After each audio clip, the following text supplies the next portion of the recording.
Okay, Malcolm and Patricia Sheil, Killiney, County Dublin, 27th of June. The underfloor heating system. So,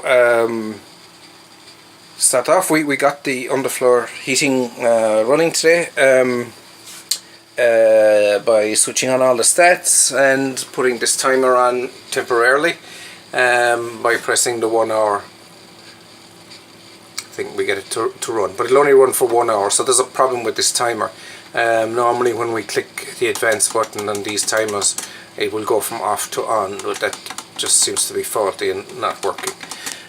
So it looks like this timer only allows the heating to run for about an hour at a time, then you gotta come back and press that button. It will also only run when in any given room when the stats are turned up. So if you have the timer on but this stat, for argument's sake, is turned down today, then you won't get any heating in this area. So the stat needs to be on for purposes of testing. I've had them up at 30, but in the winter you might press them to 20 something. We got it running, as I say, and what happens here is the boiler is sending in the heat at about 50 degrees there, 45 to 50 as you see, and it flows in here and then it goes down into the underfloor via these back pipes. So when we put our hands on the rear pipes, we can feel them quite hot, and then it goes off down into the floor and comes back up through the front pipe, and we can feel the front pipes are much cooler.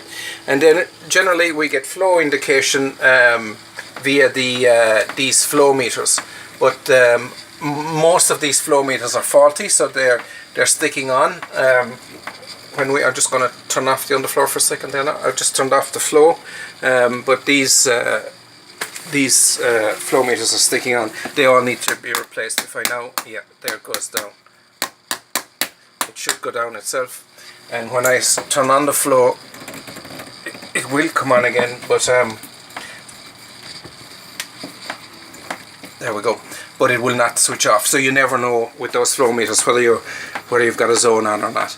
And these actuators aren't great either. They should indicate whether the stat is on or not, but they're working fine, but they're old and they don't show it up very well. Also, what I've done today is I've taken all of there were scribbles on the wall there, and I've labelled them properly so that we know, if the labels on the walls are correct, we know which one of these loops goes where, utility, hall, etc. That's all labelled now. In terms of functionality, that's pretty much what we did with the underfloor today. We did some tracking of the wiring and cabling too, because nothing was labelled. So I've labelled like this cover as being the underfloor one, and I've labelled those wires to what they do, because that's important for any tradesman that comes in. And the same with the reds and hot water one over there. I've labelled all that. I'll do a separate video on what I'd recommend we do to upgrade this.